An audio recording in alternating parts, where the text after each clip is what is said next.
Social media is a very powerful tool to inspire, to educate, to inform.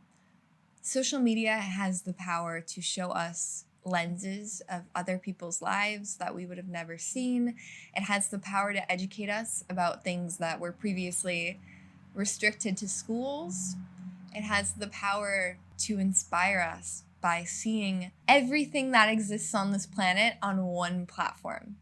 No, not everything, but a lot of things. Social media for me has been a journey. I actually did not have social media really until I was like 18, but YouTube has been a prominent part of my life. YouTube is what showed me the life that other people were living, and that the confines of what I felt in my current situation growing up weren't something that everybody experienced. And there were so many more opportunities and paths to take than I had been informed of when I was a kid.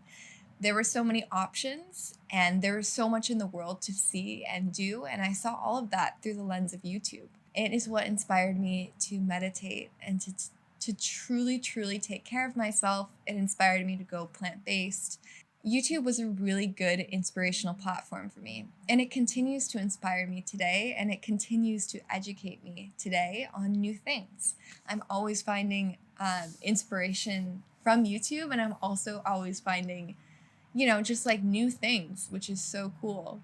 With that being said, though, I have definitely struggled sometimes with my relationship with social media and figuring out a way that works in my own life. Social media has a tendency to distract us. It really pulls us out of the present moment a lot of times and leads to us just like mindlessly scrolling and distracting ourselves. And for a lot of people, social media is more of a distracting pastime than an actual source of inspiration. And so today, I wanted to talk about how I shifted social media in my life to be something positive that makes me feel good from something that didn't used to make me feel good, or from something that used to distract me.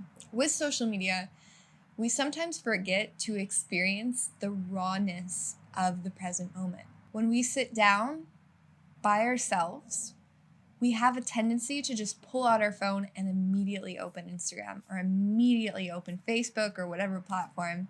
We never have a moment to just take a breath and fully experience what it's like to be alive. When we're in social situations and we feel uncomfortable, rather than working through that uncomfort and starting conversations, we just pull out our phone and scroll through Instagram. And so it becomes this buffer of experiencing the rawness of reality. It becomes this thing that always prevents us from feeling boredom. And boredom is a really important source of inspiration, because boredom leads to this feeling of being fully accepting and loving of everything that's happening in the present moment. When I allow myself to be bored, like when I'm feeling like I want to distract myself with social media, or I'm feeling restless, if I allow myself to just sit there with that boredom or that restlessness, eventually it starts to turn into inspiration, and it starts to turn into new ideas and like a more calm feeling. And if I was pulling out my phone during those times, I would never be reaching those moments of inspiration. And social media really has created a pattern within ourselves of doing that. We're so used to being in this pattern of distracting ourselves. And it's become such a thing in our lives where our attention span is lower, and we just like never feel this full connection with what we're doing in the moment. But you can break free from this pattern without fully breaking out of social media. There's a way to use it in a way that's actually positive. And it's something that I've been learning for years, and I'm not perfect at it, but it's something that really inspires me to also create content that feels good and can help inspire people too.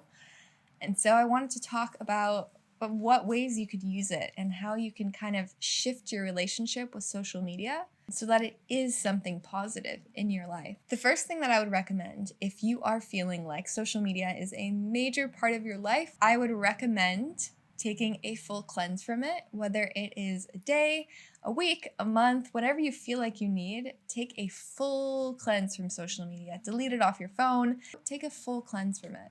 And the reason why I think this is important rather than just starting the positive habits is because when you take a break from something that you are very used to having in your life, all of a sudden you can see it from a clearer lens.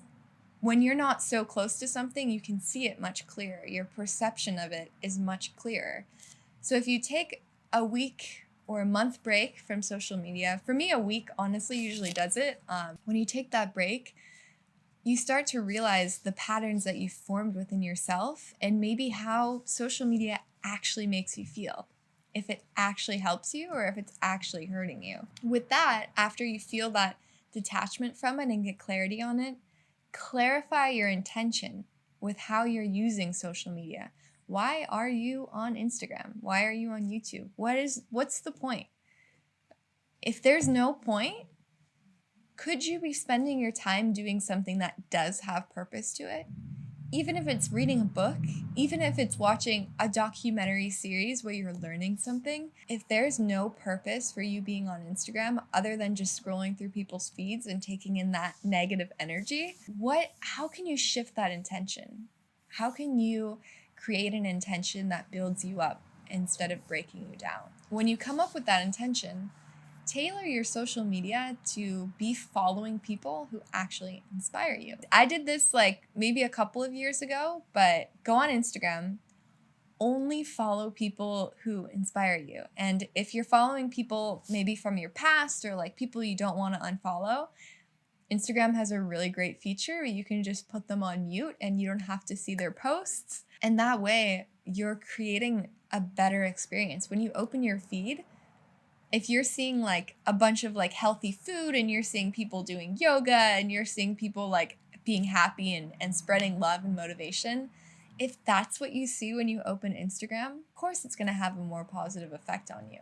And you still have to create that like self-control with it, but creating your social media to actually be something positive is definitely the first step for that. Only open an app with a clear intention of using it. This has been something that has been important for me too, because I do fall in the cycle sometimes of like just sitting down and checking things that don't need to be checked, like checking my emails, checking the news, like just checking things to check them and distract myself.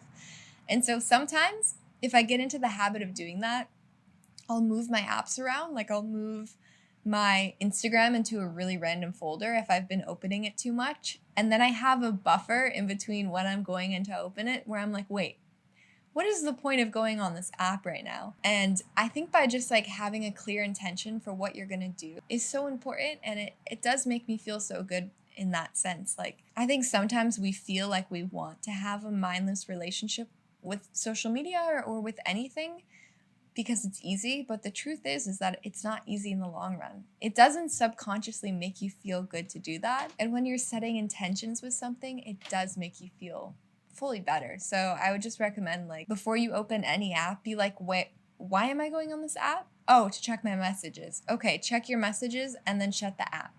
Even if you're going on it to like look through people's stories, that's cool, but open it with that intention, and then when you're done, turn it off. Get the break from it. This is something that's kind of incorporated into everything that I've talked about, but just staying present while using social media is so important. Having self-check-ins, and I know maybe it sounds like a lot of like motivation and like you have to really put forth effort to do this, but at first it will feel like that, but then it just becomes this rhythm of like, if you want, you can make your well-being your top priority, and tailoring your life to fit that and to just take care of yourself is so important. And evaluating your relationship with social media is a huge part of that. So whenever you are using it, if you're watching this video and you've been like just watching a ton of YouTube videos leading up to this one, you can just turn this video off now. Like, you don't need to be on this platform for no reason. Be very present and have check-ins every 5 minutes, every 10 minutes. Just be like, okay, am I enjoying myself in a deeply good way, or am I just enjoying the fact that I'm distracted?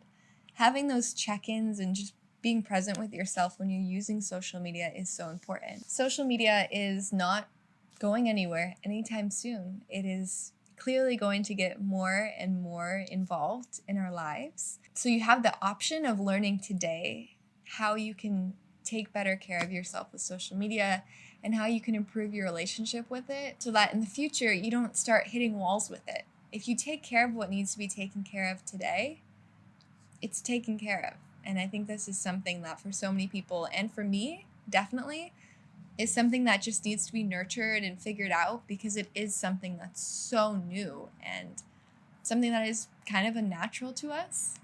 So just figuring out your rhythm with it and your balance with it is so important. So I'd encourage you to do that.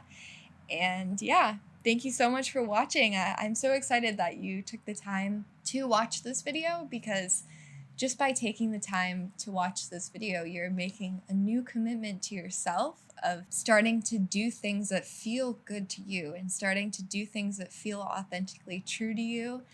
And by doing that, living a life that just feels good.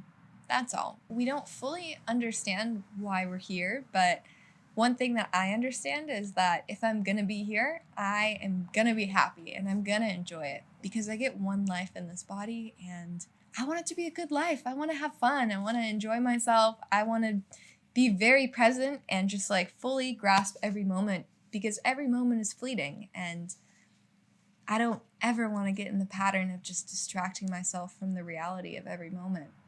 So yeah, I would encourage you to just reevaluate it within your life and see how you can improve it to make yourself feel better. It has nothing to do with me. It's all you. You have the choice to feel better if you want to. Thank you so much for listening. I hope that you're doing well and taking care of yourself, and I hope that you enjoy the rest of your day today.